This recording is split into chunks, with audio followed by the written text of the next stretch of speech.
avoid misinforming the public on sensitive issues. More on security, the Chief of Air Staff Air Marshal Sadiq Abubakar has emphasized the importance of air safety culture in the deployment of its platforms to combat emerging security challenges. The Air Chief gave this indication at a seminar on enhancing safety maintenance at the Tactical Air Command headquarters in Makurdi. Achigili Magaji reports that the Chief of Air Staff was represented by the Chief of Standards and Evaluation, Air Marshal John Baba. Studies indicate that majority of air accidents and incidents occur because of inadequate safety consciousness and practice. This informed the seminar, which is designed to facilitate free exchange of views and ideas by major stakeholders and practitioners with the aim of enhancing safety practices in aircraft maintenance in the Nigerian Air Force. Air Vice Marshal John Baba, who conveyed the Air Chief's message, stressed that the seminar is part of his vision to reposition the Nigerian Air Force. Safety is acknowledged as a shared responsibility that requires synergy between regulators, operators, and other stakeholders. The Air Officer Commanding Tactical Air Command Makurdi, Air Vice Marshal Isiaka Almao, noted that the consistent airworthiness in aircraft maintenance is a complex discipline that requires constant updates. The technical sessions were in the areas of inculcating safety in aircraft maintenance and imbibing safety procedures in its operation. In Makurdi, Achigili Magaji, NTA News. That was the Chief of Air Staff represented by the Chief of Standards and Evaluation, Air Vice Marshal John Baba.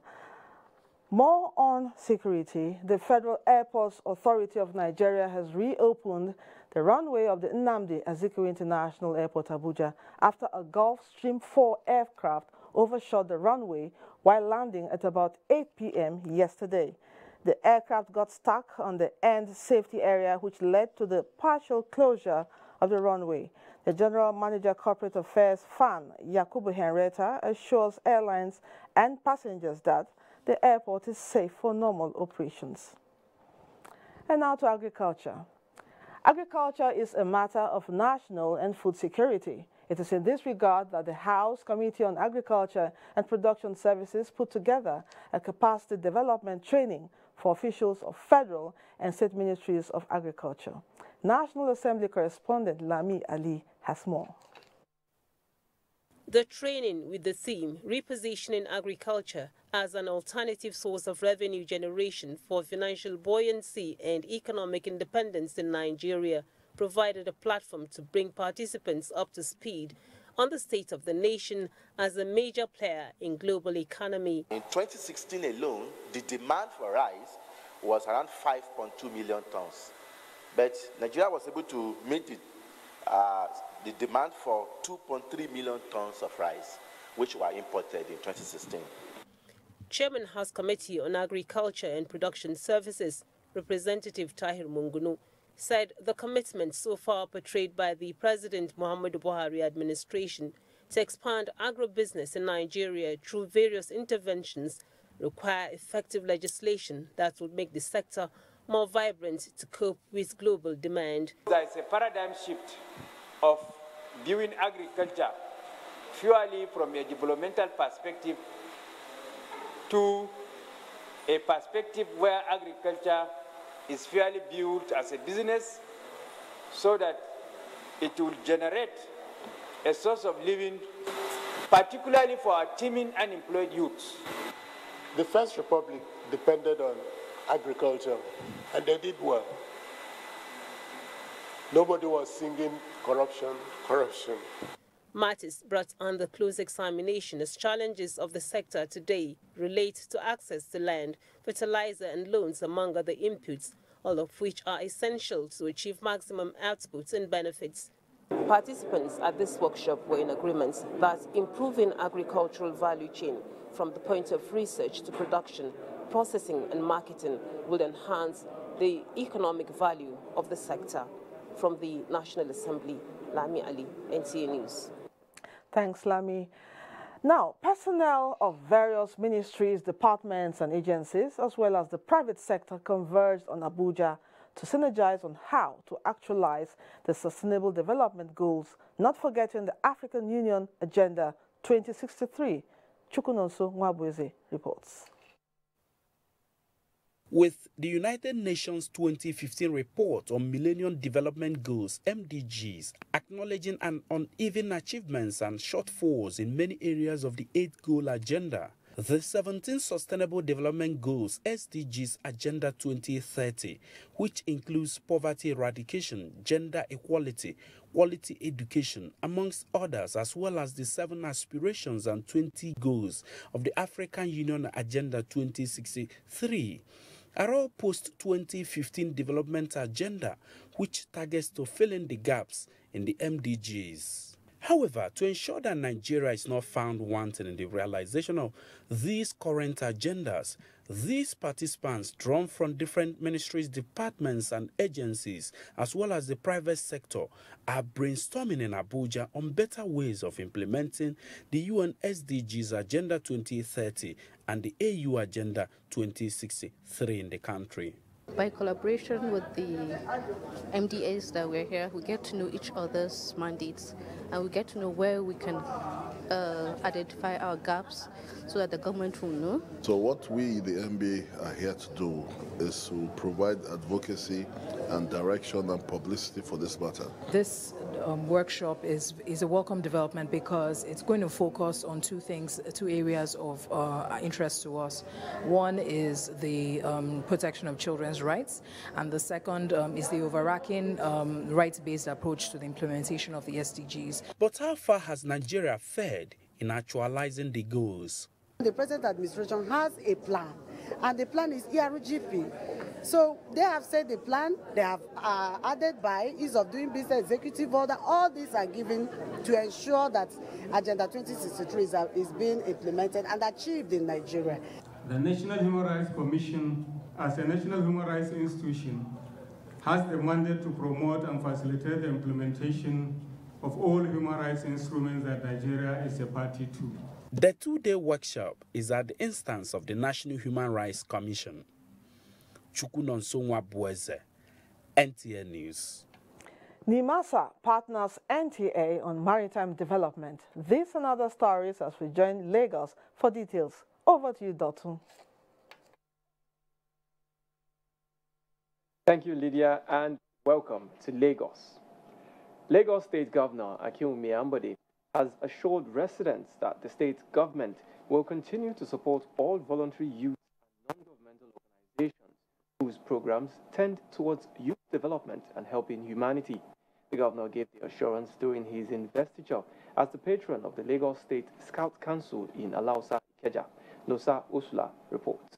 You, sir, want to be a scout? Yes, I do.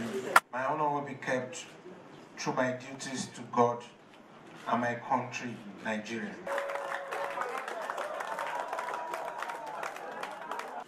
Can I trust you on your honor to do your best? Those were the governor and his deputy, Dr. Idiat Adebule, making their Scouts promise as the patron and matron of the Boy Scouts and Girls Guide respectively.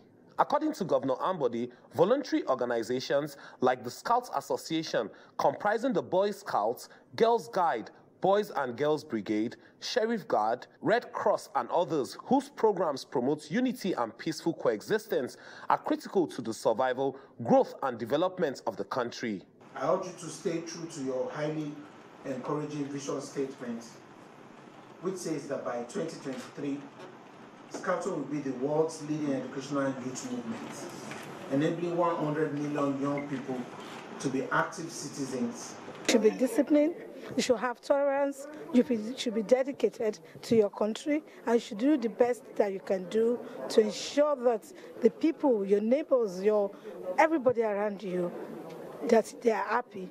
By 2023, Scouting will be the world's leading educational youth movement, enabling 100 million young people to be active citizens, creating positive change in their communities. The State's Commissioner for Youth and Social Development, Agbola Dabiri, advised youths to consolidate on the efforts of the state's government and well-meaning organizations. In Lagos, Nosa Osula, NTA News. The Nigerian Television Authority, NTA, and the Nigerian Maritime Administration and Safety Agency, NIMASA, are partnering to create sustainable enlightenment on ongoing reforms in the maritime industry. Director General of NIMASA, Dr. Kuku Peterside, at a meeting with the management of the Lagos Network Center, says the agency hopes to employ the national reach of the NTA to communicate the benefits in the emerging blue economy. Paul Omukago has more on this partnership.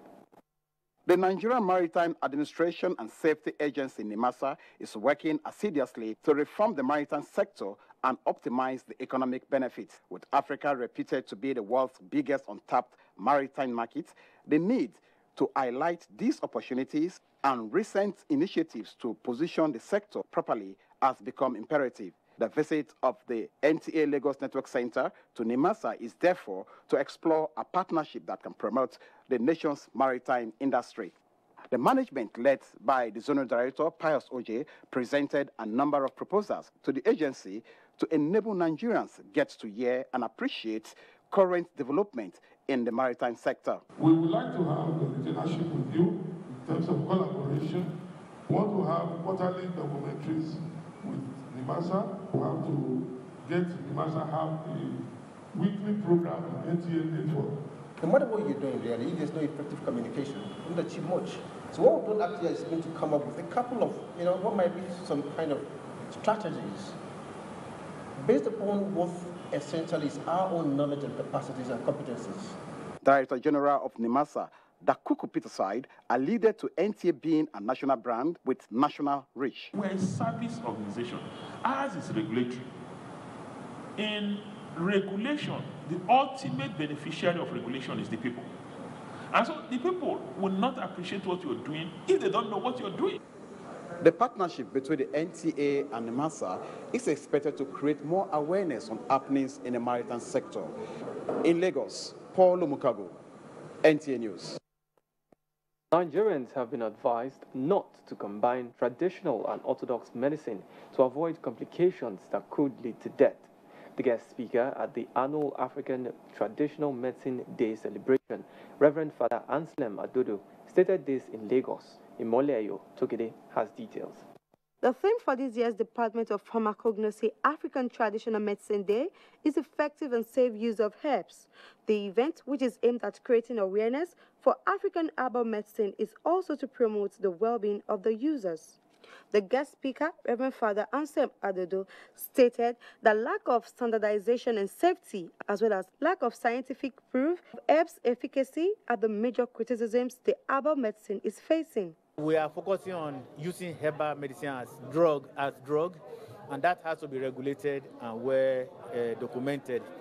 Organizers of the event are calling on the government to work out a policy that will harmonize both traditional and orthodox medicine for the benefits of Nigerians. Most of these things are what our forefathers have been using even before us, and from experience and from the research we are doing, we know that many of them are very effective. Some participants comment. Whatever it is that we have as local plants, we can convert it in treatment of malaria, in treatment of typhoid, but also will be revenue generation. Speakers at this year's African Traditional Medicine Day are of the view that to ensure proper standards in local manufacturing of traditional medicine, a regulatory framework and the right economic environment is required. In Lagos, Imole Ayotokide, NTA News. Those are the stories making the rounds in Lagos. Stay tuned for more right after this timeout. It's not a joke. It incites genocide and crimes against humanity. Most of Africa's civil wars are caused by hate speech from one tribe against another. We don't want it here. The Nigerian government stands firm against hate speech. Under no conditions whatsoever should we tolerate or excuse or justify hate speech or hateful conduct of any kind, especially where such is illegal. There's no doubt that the resurgent push for separatism, as well as the rising cases of ethnic and religious disharmony, are all traceable to the growing phenomenon of hate speech. One nation bound in freedom.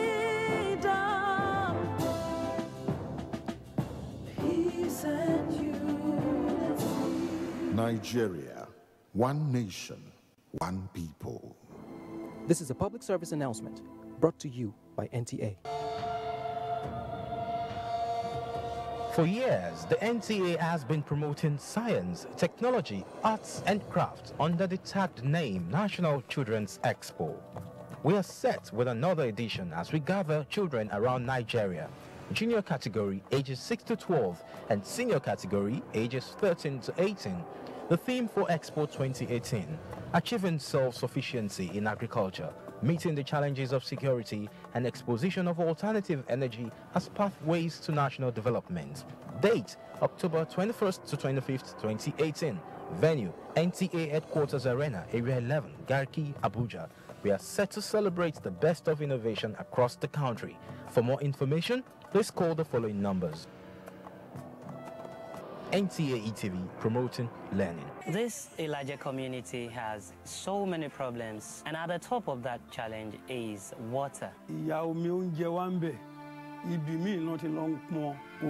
It's something they've been praying that someday, somehow, something good would happen, such as having potable water. Take these children out of poverty, please.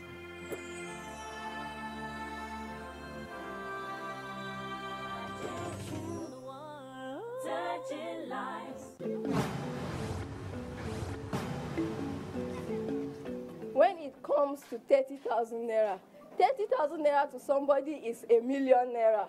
I just applied online. I did not know anybody.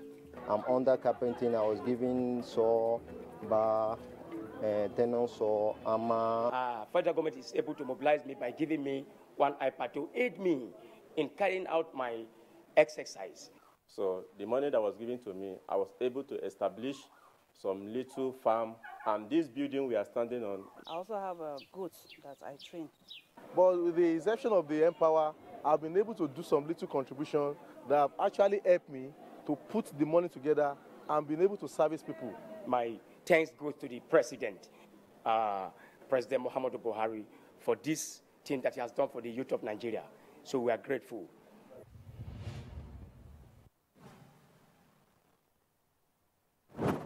It's game on at North Taste Quest 5. Get your kitchen weapons ready. Get your skills warmed up, because in this game, the seasoned warrior wins. Get ready for North Taste Quest 5, the special anniversary season, showing on DSTV Africa Magic Family and GoTV Africa Magic on Sundays at 7 p.m. and 6 p.m. on NTA and AIT. North Taste Quest, Battle of Flavors.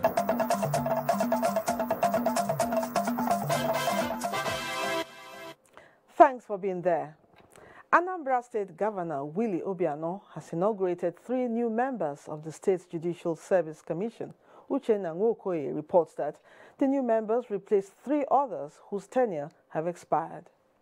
The new members include former Deputy Governor of the state, Emeka Sibodo, a professor of law at the Nnamdi Azikiwe University, Professor Ogogo Ikpeze, and the retired Deputy Director of the Central Bank of Nigeria, Dr. Benedict Obi. The 3 new members are to complement 3 other 7 members led by the Chief Judge of the State, Justice Peter Umadi. Governor Obiano, however, challenged them to bring to bear their wealth of experience in adding value to the programs and policies of the state government. It's a very important order, like you've been told, both privately and now. You know, among others, duties that you have, like appointment of judges, you know, discipline in the judiciary, and many other auxiliary jobs that you heard. The new members of the commission promised to justify the confidence reposed in them. It's because of the trust that is reposed on us that he made this appointment. So we thank him, and then we had also promised him that we won't let him down, and then the Anambra. It's quite demanding.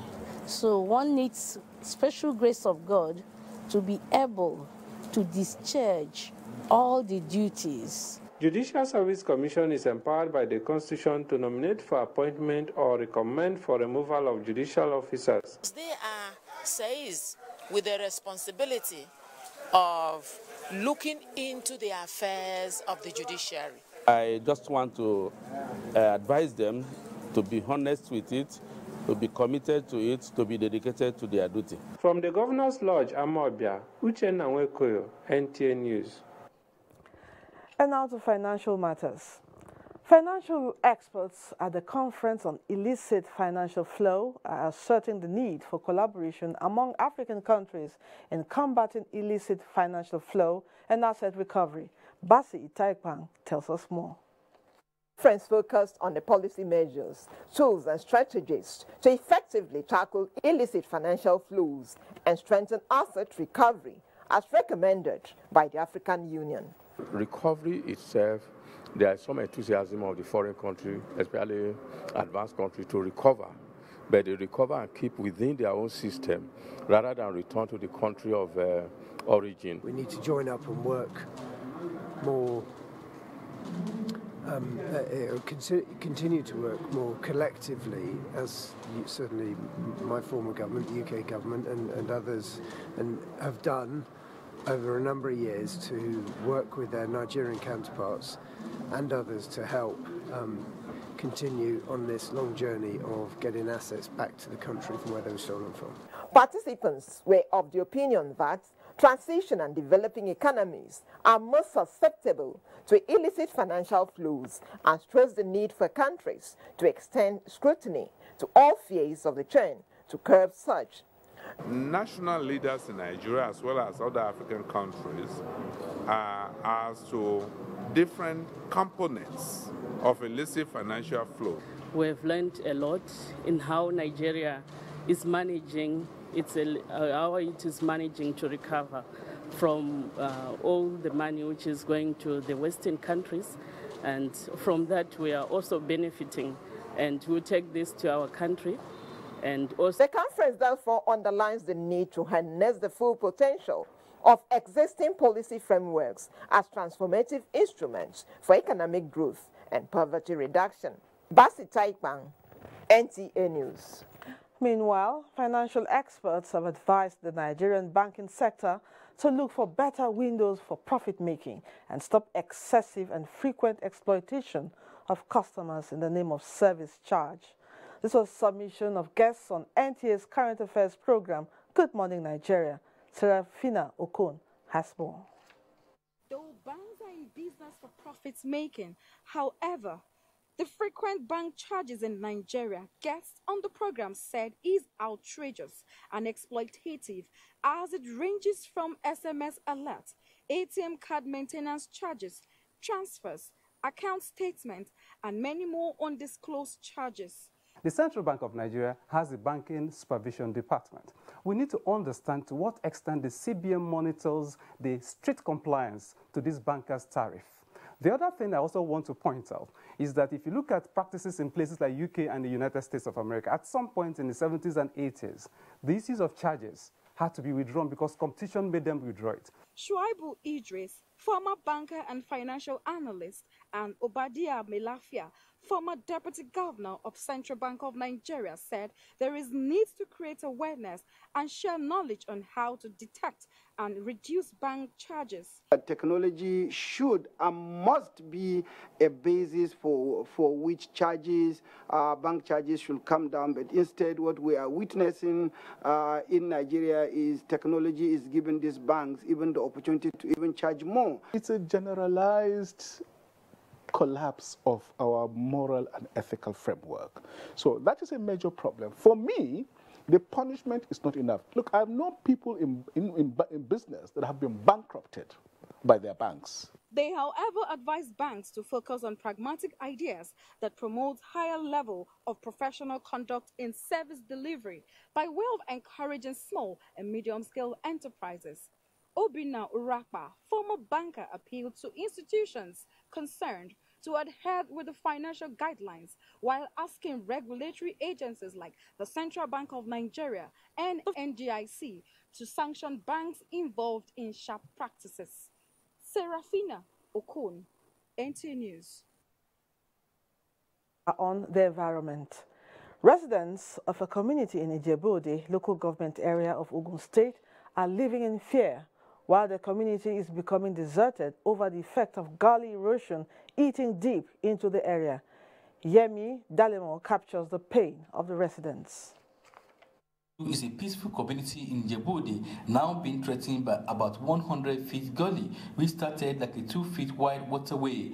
Residents of the area said the problem started when the Ogun State government abandoned a water channelization project in the community, after which the erosion coming from Djibouti township was directed into the area instead of providing water channel for the erosion into the nearby Owa River. According to Alhaji Tunde Agbomabiwon, the gully had claimed over 50 houses, with more than 10 landlords losing their lives over the destruction caused by the fast-expanding gully to their properties. He explained that residents now live in fear and afraid of sleeping in their houses, as the situation is getting more worse on a daily basis. We want government to help us. Good people of Nigeria as well, we are calling on you to please help us. 74-year-old Pamashika Desowo, whose properties and bakery have craved in, said he is losing hope in the government after reporting the situation to the Federal Minister of Environment. Mrs. Matilda Banjo lost her father's property to the ravaging gully and has now divided his house into two, giving a portion to the gully for further damage, while her mother and other siblings lives on the other half. Well, no one will be happy with what we have seen there. All we want is the intervention of the government. There's nothing we want than to call on the government to come and render the necessary assistance before it goes further. Other residents and property owners in the area said they have lost means of livelihood worth several millions of naira and are now appealing to both Ogun State government and the federal government to urgently intervene. Yemi Dalemo, NTA News. Our next report from Mina says not less than 9 lives were lost in a canoe mishap in River Bona, Sabon Shata village, Shiroro local government area of Niger State. Mukhtar Abubakar Wowo reports that the dead include a nursing mother and her 1-year-old child. Eyewitness accounts allege that a 13-seater capacity canoe loaded with 10 passengers was overturned by a sudden overflow of water on the river. The canoe operator who survived the accident added that he rescued a 6-year-old boy and was overwhelmed by the water while trying to rescue more people. For water increase, so the water come sharp. It goes do corner for. It was same canoe that conveyed me to the other side of the river. I wanted to help rescue some of the victims, but I could not. Some canoe operators on the river who pleaded anonymity hinted that the canoe operator in question overloaded the canoe with 10 passengers as against the seating capacity of the canoe. The village head of Sabon Shata, Muhammad Abubakar Bako, appealed to the Niger State government to construct a bridge on the river and access road, considering the economic importance of the area. Government should help us because we experience so many calamities and lost lives as well as properties in that water. It will be recalled that when a similar accident occurred on River Kaduna in Shiroro local government area of the State Emergency Management Agency said they will make provision of safety wears for people traveling on water. We come up with a very holistic approach to it, and that is why we have a little delay. As at the time of filing this report, 4 dead bodies were recovered, while 5 are still missing. Mukhtar Abubakar, NTA News. Thanks, Mukhtar. Next on flooding. As part of strategic efforts for rise to the challenges of imminent flooding, the Director General of NEMA, Mustafa Mehaja, is asking the disaster unit of the military to remain on red alert for possible evacuations as rivers and dams continue to overflow in the country. The NEMA boss made the request when he visited the Logistics Command of the Nigerian Air Force in Lagos. Ilyasu Ali Yakubu has more. These are some of the aircraft set aside by the Nigerian Air Force for possible evacuation in the event of imminent flooding as predicted by NISA. The Director General of NEMA, Mustafa Mehaja, is physically on ground here in Lagos at the heavy airlift unit of the Logistic Command of the Nigerian Air Force to see the facilities on ground for possible evacuation. Available research shows that dams and rivers are already spilling water, as the latest water level is put at 10.66% as against the initial volume of 10.01% less than 1 week ago. Similarly, all indices of the floods of 2012 have resurfaced in 2018, with continuous heavy rains likely to pose more danger to the lives of the people. Last week's predictions by the Nigeria Hydrological Services Agency indicates that 12 states are likely to be affected in the event of imminent flooding. The Director General of NEMA convened a stakeholders' emergency meeting to strategize on ways of rising to the unfolding challenge. In view of this threat, NEMA has commenced a visitation to military formations in charge of search and rescue across the country, with a visit to Kaduna, Kano, Katsina, and Sokoto states. While in Lagos, at the Logistics Command of the Nigerian Air Force and the Naval Base Disaster Response Command, the NEMA boss expressed satisfaction with the level of preparedness and facilities on ground. The state of preparedness is apt, the facilities are there, and like the AOC has explained, even simulation exercise has taken place. We organized the simulation exercise, and with that, we are well positioned and ready. There are functional helicopters that can be used for any operation in disaster management. The